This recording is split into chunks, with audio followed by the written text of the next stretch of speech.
తాకట్లో ఉన్న బంగారాన్ని విడిపించలేక వడ్డీల మీద వడ్డీలు కడుతూ ఇబ్బంది పడుతున్నారా? అయితే ఇప్పుడే సంప్రదించండి శివ గోల్డ్ కంపెనీ. మీ నమ్మకానికి మా హామీ శివ గోల్డ్ కంపెనీ. పహల్గామ్ ఉగ్రదాడి కేసులో లష్కర్-ఎ-తోయిబా చీఫ్ మోస్ట్ వాంటెడ్ ఉగ్రవాది హఫీజ్ సయీద్ చుట్టూ ఉచ్చు బిగిస్తోంది. ఈ కేసుకు సంబంధించి జైలులో ఉన్న అనుబంధ ఛార్జ్షీటు దాఖలు చేసిన ఎన్ఐఏ సయీద్ను ప్రధాన నిందితుడిగా పేర్కొంది. ఎన్ఐఏ ప్రత్యేక కోర్టు జారీ చేసిన నాన్ బెయిలబుల్ వారెంట్ను దౌత్య మార్గాల ద్వారా లాహోర్లో ఉన్న సయీద్కు పంపేందుకు కేంద్రం సన్నాహాలు చేస్తోంది.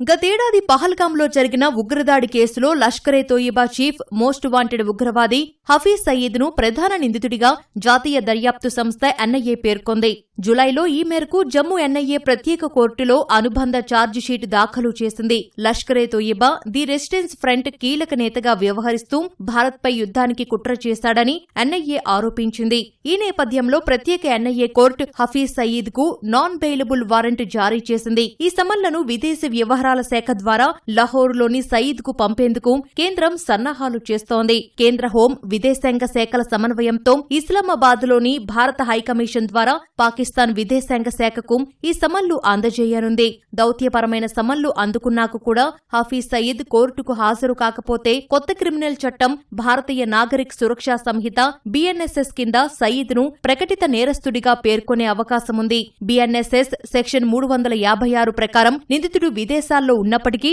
అతడి గైర్హాజరులోనే విచారణ జరిపి తీర్పు వెలువరించే వెసులుబాటు చట్టంలో ఉంది.